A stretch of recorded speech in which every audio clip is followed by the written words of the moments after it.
నమస్కారం. Welcome to our YouTube channel అనగనగా ఓ కథ. మంచి కథలు వినడానికి మా ఛానల్ని తప్పకుండా సబ్స్క్రైబ్ చేయండి.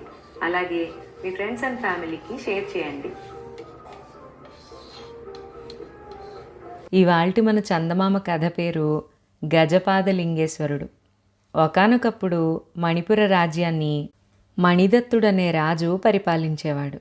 మారువేషంలో రాజ్యమంతటా సంచారం చేసి ప్రజల కష్టసుఖాలు స్వయంగా తెలుసుకునే అలవాటు ఆయనకు ఉండేది. ఒకరోజు ఆయన ఒక గుడిసెలో జరిగే సంభాషణ విన్నాడు. ఒక మగవాడు తన భార్యతో, రాజుగారి దివాణంలో ఏ చిన్న ఉద్యోగం దొరికినా 7 అంతస్తుల మేడ కట్టను అన్నాడు. ఈ మాట విని రాజుకు ఆశ్చర్యం కలిగింది. ఆ గుడిసెలో ఉండే మనిషి ఎవరో తెలుసుకుని రాజు మర్నాడు తన భటుల చేత అతన్ని తన దివాణానికి పిలిపించి అతన్ని తన కాసావాళ్ల పై అధికారిగా నియమించాడు. ఆ మనిషి పేరు రామయ్య. రామయ్య ఉద్యోగం ప్రారంభిస్తూనే కాసావాళ్లను బెదిరించి వాళ్ళు గుర్రాల దాణాలోనూ గడ్డిలోనూ మిగుల్చుకుంటున్న డబ్బులో వాటా తీసుకున్నాడు. ఏడాది గడిచేసరికల్లా రామయ్య ఇల్లు కట్టడం ప్రారంభించి 1 అంతస్తు పూర్తి చేశాడు. రాజుగారికి ఈ విషయం తెలిసింది. వెంటనే ఆయన రామయ్యను కాసావాళ్ల మీది నుంచి తొలగించి మావటి వాళ్ల పై అధికారిగా వేశాడు. ఈసారి రామయ్య ఆదాయం మరింతగా పెరిగింది. అతను 6 మాసాలలోనే తన ఇంటి 2వ అంతస్తును పూర్తి చేశాడు. ఈ సంగతి తెలియగానే రాజుగారు రామయ్యను నది ఒడ్డున ఒంటరిగా ఉండేటట్టు ఏర్పాటు చేశాడు. అక్కడ అతని కోసం ఒక పాక వేసి అక్కడికి అతనికి అవసరమైన వస్తువులన్నీ పంపడానికి నిర్ణయించాడు. రామయ్య రాజుగారిని తాను నదీ తీరాన ఉండటానికి అనుమతి పత్రాన్ని దయచేయించవలసిందిగా కోరాడు. రాజు అలాగే అనుమతి పత్రాన్ని తయారు చేయించి దాని మీద రాజముద్ర వేసి ఇచ్చాడు. రామయ్య ఆ పత్రాన్ని పట్టుకుపోయి నది ఒడ్డున పాకలో మకాం పెట్టి నదిలో చేపలు పట్టేవారి నుంచి, సరుకులు చేరవేసే పడవల వారి నుంచి సుంకాలు వసూలు చేయడం మొదలుపెట్టాడు. రాజుగారు తనను సుంకాలు వసూలు చేయడానికే పంపారని అనుమతి పత్రాన్ని అందరికీ చూపించాడు. ఇలా ఏడాది గడిచింది. రామయ్య ఇంటికి మరో 2 అంతస్తులు కూడా వెలిశాయి. రామయ్య సామర్థ్యం చూసి రాజుకు చాలా ఆశ్చర్యం వేసింది. అతను డబ్బు ఎలా సంపాదిస్తున్నది రాజుగారికి అంతు చిక్కలేదు. రామయ్యను నిర్జన ప్రదేశంలో పెడితే ఏం చేస్తాడో చూద్దామని ఆయన అతన్ని ఎడారి మధ్యకు పంపాడు. అక్కడ అతనికి ఒక పాక వేసి తిండికి మాత్రం తగిన ఏర్పాటు చేశాడు.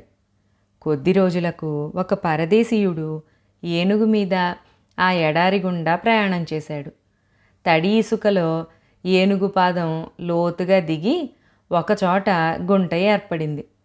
వెంటనే రామయ్యకు ఒక ఆలోచన తట్టింది. లింగాకారంలో ఉన్న ఒక రాయిని సంపాదించి తెచ్చి దాన్ని ఆ గుంటలో ఉంచి దానిపైన రామయ్య ఒక పందిరి వేశాడు.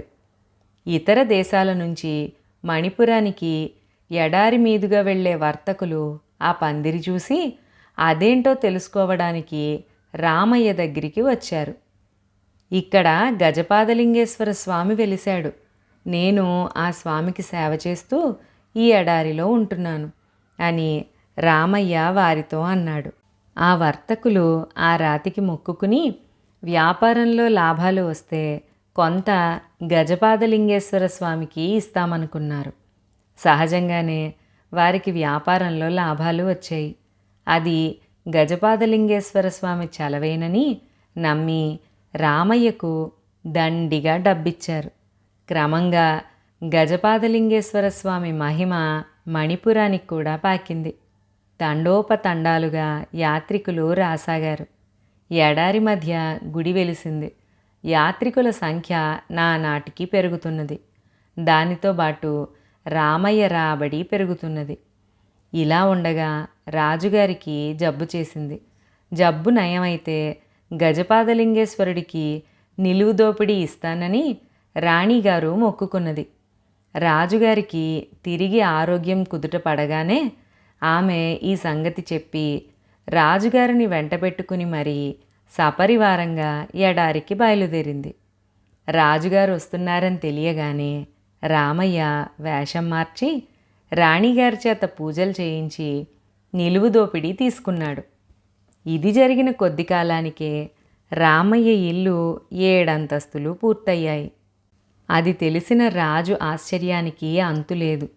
ఎడారిలో ఉన్న రామయ్య ఇంత కొద్ది కాలంలో 3 అంతస్తులు ఒక్కసారిగా ఎలా కట్టించాడో ఆయనకు అర్థం కాలేదు. ఆయన ఎడారికి తన భటులను పంపి రామయ్యను పిలిచి, నా దగ్గర ఉద్యోగాలు చేస్తూ 7 అంతస్తుల భవంతిని ఎలా కట్టావు అని అడిగాడు. మహారాజు గారు నన్ను దండించనని మాటిస్తే జరిగిందంతా మనవి చేస్తాను అని రాజుగారి అభయం పొందిన తర్వాత రామయ్య జరిగిందంతా చెప్పేశాడు. రాజు రామయ్య తెలివితేటలకు సంతోషించి అతన్ని తన ముఖ్య సలహాదారులలో ఒకడుగా వేసుకున్నాడు. ఇక్కడితో ఈ బుజ్జి కథ సమాప్తం. మరొక మంచి కథలో మళ్ళీ కలుసుకుందాం. మొదటిసారి మన ఛానల్ని ఎవరైనా చూస్తున్నట్లయితే మంచి కథలు వినడం కోసం తప్పకుండా సబ్స్క్రైబ్ చేయండి.